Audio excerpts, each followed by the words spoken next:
E aí, queridos alunos do Vida Devocional, estamos iniciando aqui nosso segundo nível do curso de Fundamentos. Eu estou demais feliz que você está aqui acompanhando mais esse nível, mais essa classe. E olha só esse tema super interessante da nossa classe, que é Vida Devocional. Vou trazer a nossa telinha para cá para ficar mais fácil, para ficar melhor.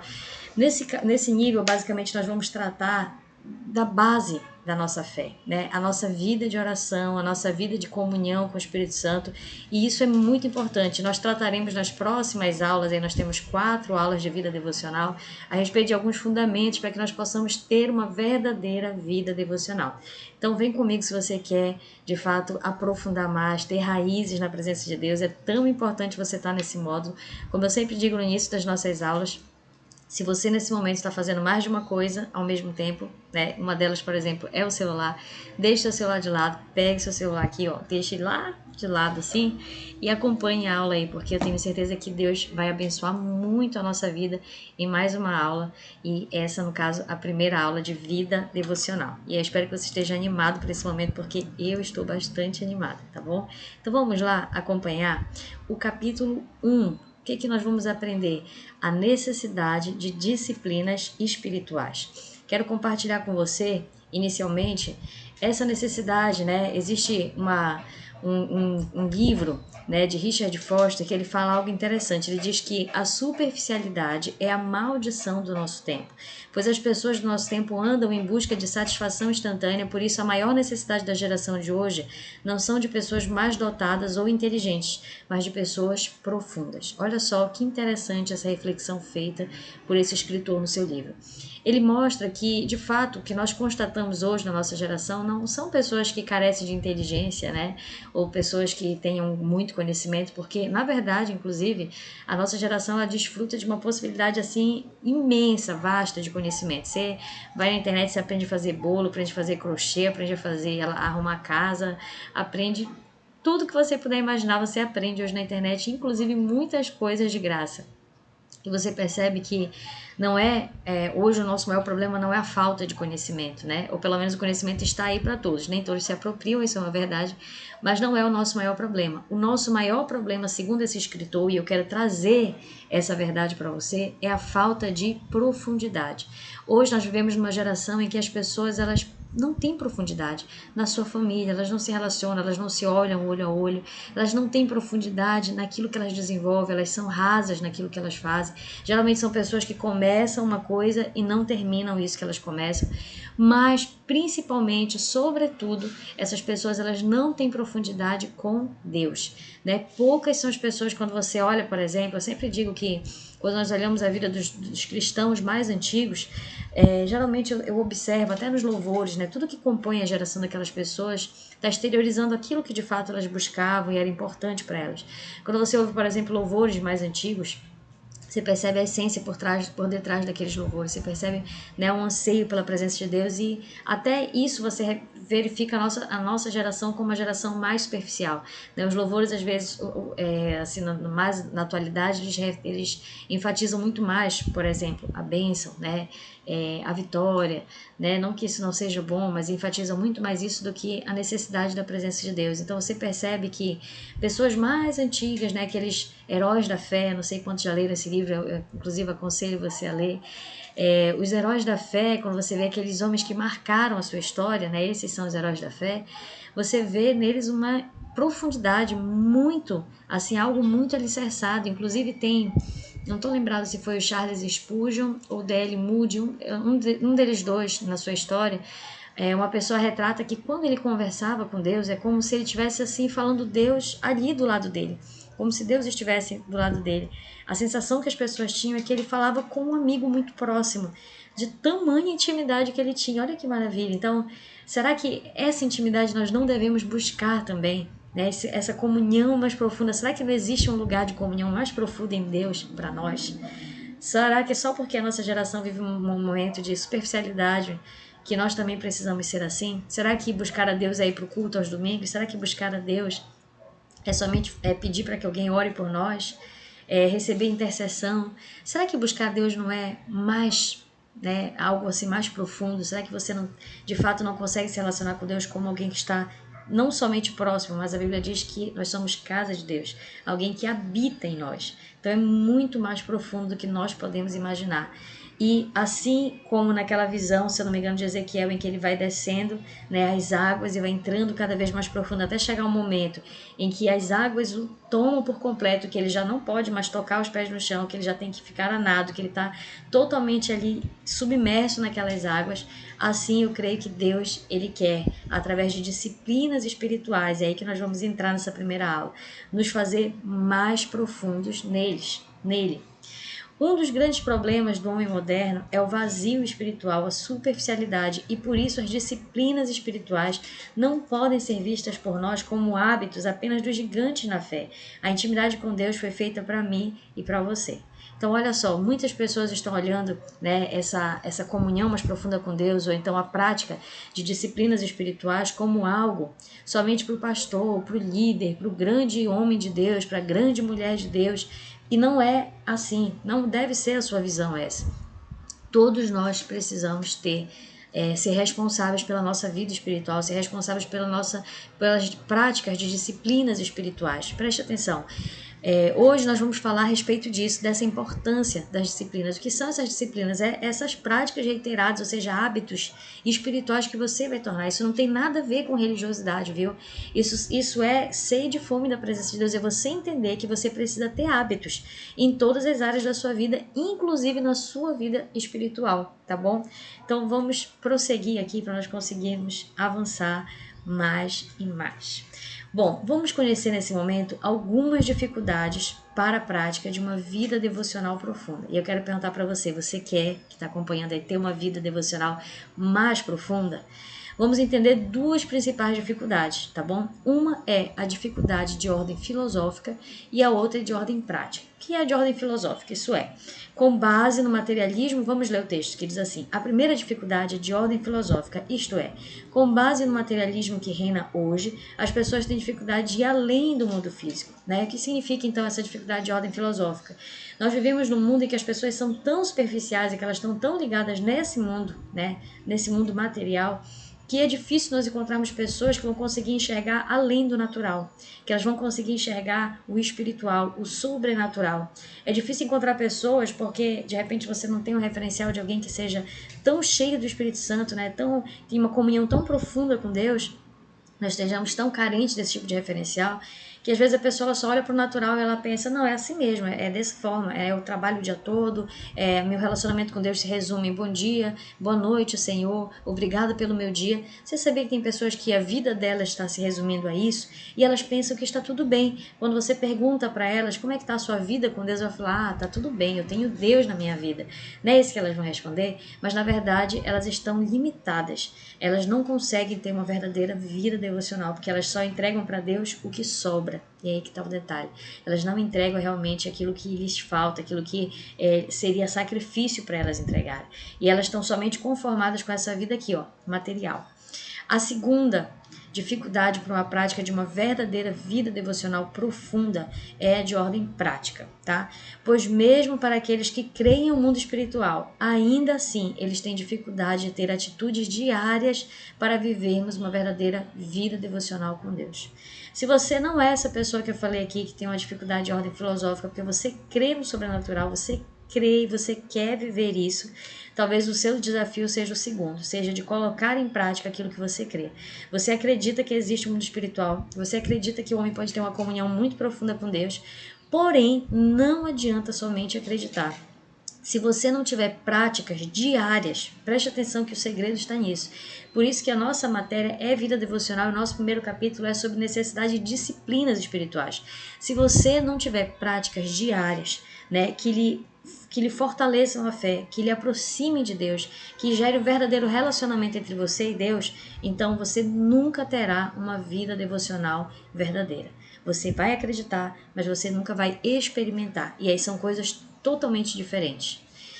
E aí nós vamos perceber aqui na nossa aula, só verificar aqui, nós temos já poucos slides para acabar a nossa aula, você vai perceber um detalhe interessante, né?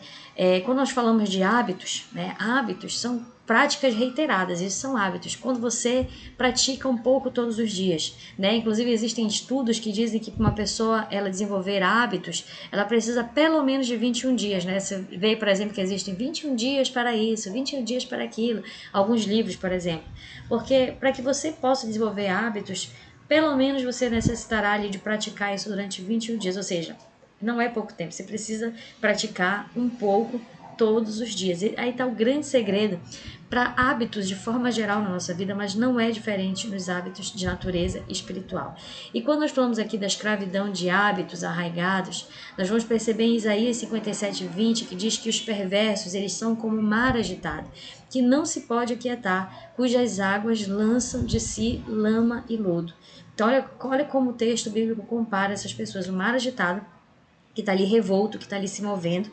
E como está tão agitado, ela também está rebuliçando lá a lama e o lodo, ela também está agitando a lama e o lodo, de forma que está trazendo essa lama e lodo, né, para a superfície do mar, se tornando ali numa grande sujeirada. Né? O mar ele não precisa fazer nada de especial para produzir lama e lodo. Assim também se verifica conosco quando nos achamos na condição de pecado. Assim é como a pessoa que vive na prática do pecado. E o grande erro é achar que a forma de vencer o pecado arraigado, que é o arraigado, aquele pecado que a gente já carrega, o pecado doméstico, o pecado de estimação, o pecado que a gente já carrega junto com a gente, que a gente está acostumado, né? São pecados que já viraram hábitos na nossa vida. O grande erro é achar que a forma de vencer o pecado arraigado em nós é de forma natural, com base apenas na nossa força de vontade e determinação. Isso, na verdade, somente gera um culto de si mesmo e não traz a glória de Deus.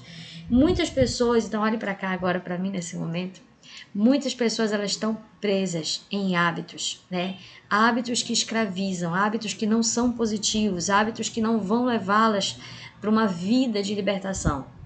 O que acontece? Esse texto ele mostra bem essa imagem dessa pessoa que está presa numa vida de pecado. Esses hábitos eles estão prendendo essa pessoa e, engraçado, ela está acostumada a repeti-los porque já se tornaram hábitos. Só que pense comigo que da mesma forma, quando você começa a desenvolver novos hábitos, por exemplo, quem quer emagrecer vai desenvolver novos hábitos alimentares, essa pessoa daqui a pouco ela está naturalmente já tendo esse novo estilo de vida porque se tornou um hábito. Não é diferente na nossa vida com Deus. Talvez hoje você está preso em hábitos que estão afundando a sua vida com Deus. Observe bem isso, querido aluno. Observe os hábitos que você está carregando. Por exemplo, acorda e já pega o celular. Não ora. Não lê a Bíblia. Não tem intimidade com Deus. Isso daqui é um hábito de escravidão que muitas pessoas estão tendo. Esse hábito, a pessoa acorda, ela já vai pro celular, ela já vai resolver problema, e aí termina o dia, ela está em crise. Por que ela está em crise? Porque ela está desenvolvendo hábitos que estão matando a sua vida espiritual, enquanto ela poderia estar desenvolvendo hábitos que estão edificando e construindo a sua vida espiritual. Por isso, queridos, todos nós precisamos de um tempo a sós com Deus. Hoje a nossa lição não é para falar em específico, nós vamos ter um capítulo para falar a respeito do tempo a sós com Deus, que é o famoso TSD, a sigla para isso. Mas hoje eu quero conscientizar você da importância de você estar participando dessa aula, e nessa aula breve, inclusive, você vai falar assim, puxa, eu preciso ter um tempo com Deus. Isso tem que fazer parte da minha trajetória, da minha vida. Não tem como ser cristão, grave isso, não tem como ser cristão sem Cristo. E não tem como ter Cristo na nossa vida se nós não nos relacionarmos com Ele. E como que você se relaciona com Cristo? É tendo comunhão com Ele. É tendo tempo a sós com Deus. É praticando o seu TSD. Davi diz no Salmo 42:1 que como suspira a corça pelas correntes das águas. Acho lindo esse texto. Assim por ti, ó Deus, suspira a minha alma. Ou seja, aqui Davi ele retrata a alma dele, o que é sedenta pela presença de Deus. Aqui Davi retrata a alma dele necessitada pela presença de Deus. Sabe situações em que você às vezes sai de um congresso, de uma conferência, você sai do culto da sua igreja. Algumas pessoas saem dali agoniadas, olhando pro relógio. Ai, meu Deus, já vai terminar. Eu tenho que fazer isso, tenho que comer pizza, tenho que ir pra casa, tenho que deixar meu convidado, tenho que... Não sei. Só tem um monte de compromisso. Tem pessoas que saem dessa forma. Mas é incrível como tem pessoas que elas sentem tanto anseio pela presença de Deus, que elas saem de um culto como esse, elas pensam, eu quero orar mais. eu quero buscar mais. Eu oro a Deus que esse seja o anseio do seu coração, nosso aluno que está assistindo essa aula. Que você possa orar e buscar além daquilo que as pessoas tomam como medida. Você possa ir além, você possa buscar mais. Você possa chegar na sua casa e falar, em vez de ligar a televisão, eu quero tirar mais um tempo de comunhão com Deus. Em vez de ficar 3 horas assistindo Netflix, eu quero tirar mais tempo de comunhão com Deus. Ao invés de ficar o sábado de manhã só lavando roupa, fazendo um monte de coisa, eu quero tirar um tempo de consagração com Deus. Olha que maravilhoso. Ao invés de ficar de madrugada, fazendo um monte de coisa, eu quero tirar um tempo de vigília, de buscar a presença de Deus. Isso é maravilhoso. Pessoas que anseiam pela presença de Deus. E aqui nós vamos entender que essa sede interior, que é uma necessidade pela presença de Deus, ela é retratada justamente por essa figura da corça que está sedenta. Porém, existe uma síndrome que afasta as pessoas ou os animais da água. Você sabia disso? O nome dessa síndrome é hidrofobia. Aqui a corça está ansiando pelas correntes de água que representam a presença de Deus. E existe uma síndrome que afasta as pessoas da água. Elas não querem ter contato com a água. Elas têm medo da água. É a hidrofobia. Pois bem, existem muitos cristãos hidrófobos espirituais, distantes das águas e desidratados. Por isso aqui, queridos, não é um ou dois, isso aqui são muitas pessoas que estão ali na caminhada, com Deus, que estão ali frequentando igrejas, participando da célula, participando das celebrações, mas muitas vezes elas estão apenas batendo o ponto espiritual delas. Elas estão ali por um desencargo de consciência, mas elas não estão de fato ansiando pela presença de Deus. Por isso, a maioria dos cristãos não tem experimentado a presença de Deus. Você já parou para pensar por que hoje nós experimentamos, vemos tão menos manifestações do que em outra hora se viam, Talvez não esteja relacionado a um desprezo da presença de Deus, uma falta de comunhão verdadeira, uma falta de profundidade, mas muitos se aproximam de Deus com a mentalidade errada, pensando, olha só o que as pessoas pensam, o que eu posso ganhar de Deus se eu orar, jejuar e ler a minha Bíblia? Isso aqui é um comportamento de barganha, não é? Eu vou me aproximar de Deus, o que Deus vai me dar em troca? E se eu jejuar, o que Deus vai me dar se eu jejuar? E se eu orar, o que Deus vai me dar? Deus vai ouvir a minha oração? Deus vai responder os meus pedidos? Você percebe que a motivação aqui, ela está totalmente corrompida. Muito cuidado com isso. Você não se aproxima de Deus por aquilo que Ele te dá, que Ele pode te entregar. Você se aproxima de Deus pelo amor e pelo zelo da presença dEle. Essa deve ser a motivação correta. Estar próximo de Deus, por consequência, te acarretará inúmeros benefícios. Você com certeza será largamente abençoado, mas essa não é a motivação do teu coração. Eles se esquecem que devemos nos aproximar de Deus pelo que Ele é, tá certo? E aí eu quero passar para você algumas orientações, Na verdade, uma orientação importante a respeito da meditação, que vai te ajudar muito a desenvolver essas disciplinas espirituais. Cuidado, quando eu falo aqui de meditação, eu não estou falando de meditação naquele conceito oriental, que a pessoa fica ali,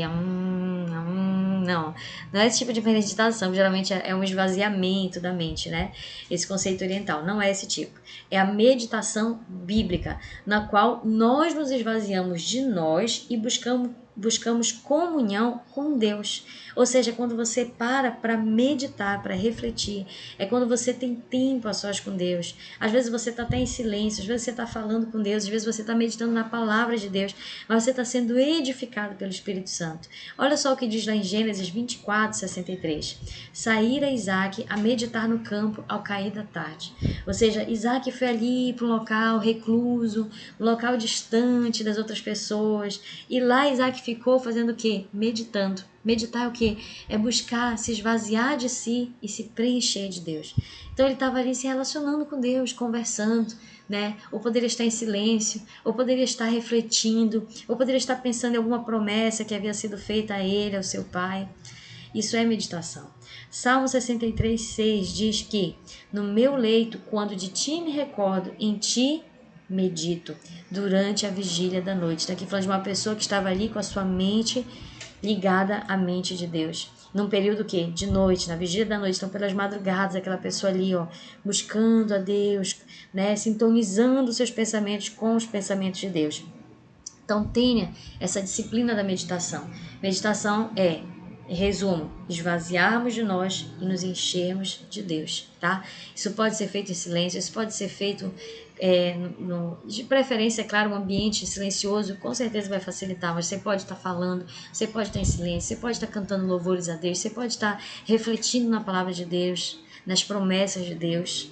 Mas faça, tenha essa prática, isso é muito importante. É por isso que você observa, por exemplo, quando nós estamos na cidade, na correria, né, aqui no nosso dia a dia, a nossa vida é tão corrida que às vezes pouco a gente pratica isso. Agora observe quando você vai, por exemplo, para um retiro, né, um acampamento, quando você vai para o que você vai se isolar, né? Os homens de Deus mais antigos, isso era uma prática muito comum e muito boa. Eles se isolavam, eles tiravam dias, às vezes, nas matas, orando e buscando a Deus. Às vezes eles tiravam horas, né? Num local meio distante. Hoje em dia é mais difícil de fazer isso, mas eu quero dizer para você que não é impossível, não dê desculpa. Nem que seja lá dentro do seu quarto, você pode se trancar dentro do seu banheiro, né? Você pode tirar um dia para de repente ir para um local onde você sabe que é mais silencioso, você tem um tempo, né, de repente até sem internet, desligar a internet do seu celular, isso tudo vai facilitar você se desconectar com as preocupações desse mundo e se conectar com Deus. É muito legal. Desejando a voz viva de Deus. Outro tema aqui. Os seres humanos parecem ter uma tendência de que alguém fale com Deus por eles. Você já observou isso? Inclusive tem esse exemplo interessante aqui de Moisés, dizendo lá em Êxodo 20:19, o povo falando perdão a Moisés, dizendo assim, fala-nos tu, Moisés, e te ouviremos. Porém, não fale Deus conosco, para que não morramos. Olha só a mentalidade do povo. Não, Moisés, o Senhor, não, a gente não quer se relacionar com Deus. Você vai lá como intermediador e traz para nós as orientações, e traz para nós os conselhos, e nos ensina, nos orienta. Então o povo pedindo para que Moisés fosse intermediador. Você sabia que tem muitas pessoas que não desejam ouvir a voz de Deus porque elas preferem ser intermediadas? Não faça isso. Você pode sim ter intercessão de alguém, você pode e deve estar debaixo de intercessão. Inclusive, nós acreditamos no discipulado, que é o quê? Essa cadeia de relacionamento e proteção, né? Você cuida uns dos outros. Então isso é maravilhoso. Mas não deixe ninguém intermediar a sua relação com Deus. Eu quero nesse momento praticamente encerrar a nossa aula dizendo para você, desejo você mesmo ter as suas próprias experiências com Deus. Desejo você, né, você ver um exemplo de Tomé sendo muito criticado e de fato Tomé ele errou por um lado e por outro lado, né, Tomé acertou quando? Quando ele, né, soube que Jesus tinha estado no meio dos discípulos, mas ele não estava.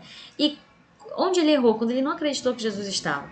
Ele falou, só vou acreditar se eu tocar, né, nas chagas de Jesus, nas feridas de Jesus.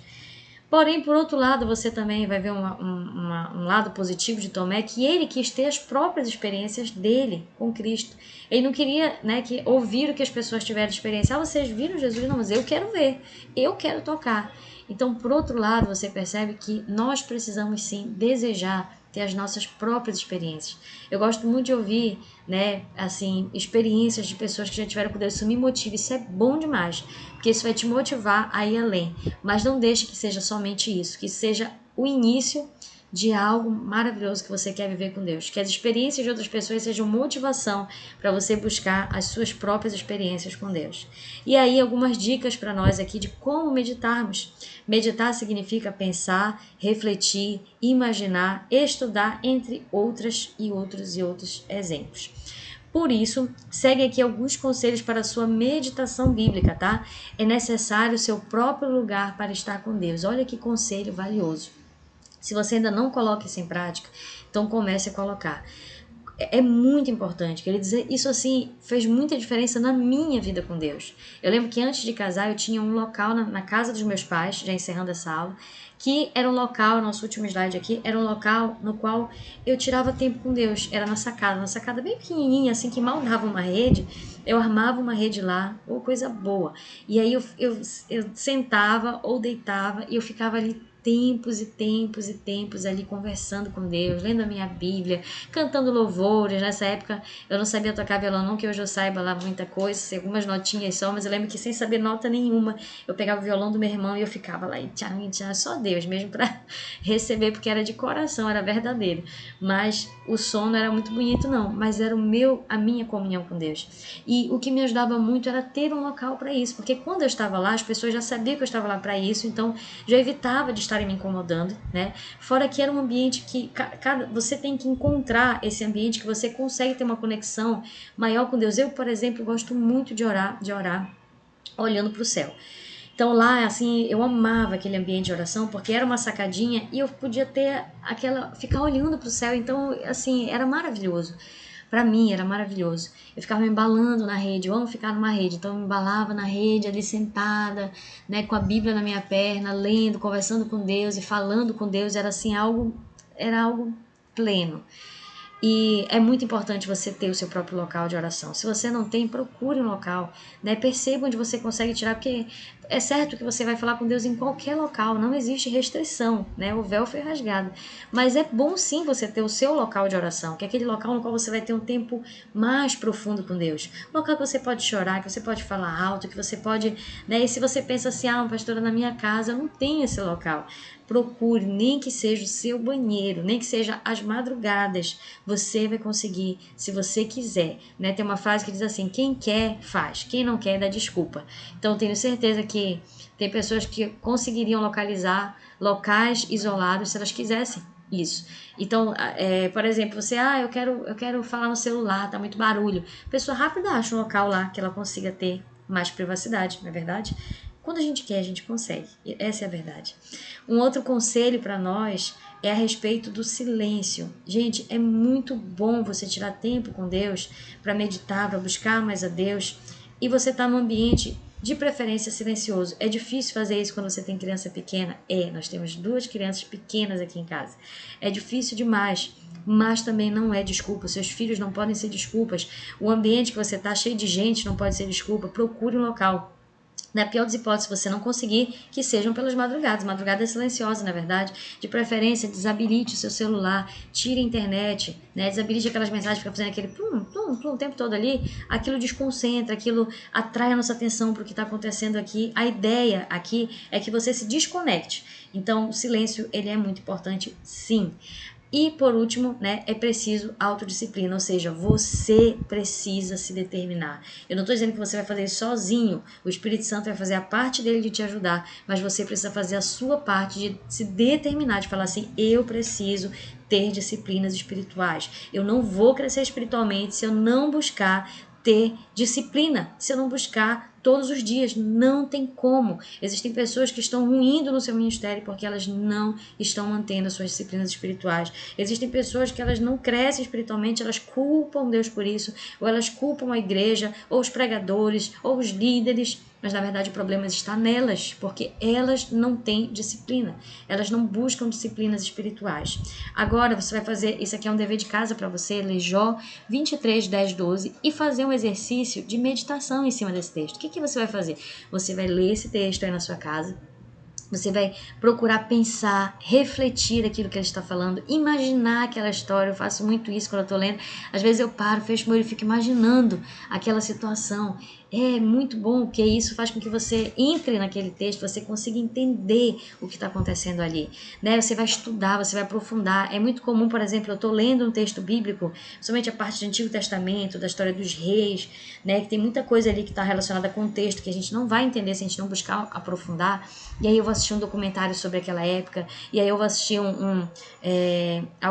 eu vou ler algum livro a respeito daquilo, eu vou buscar uma pregação, um estudo que aprofunde mais naquela situação. Isso também vai me auxiliar na minha meditação bíblica. Isso também é meditação bíblica.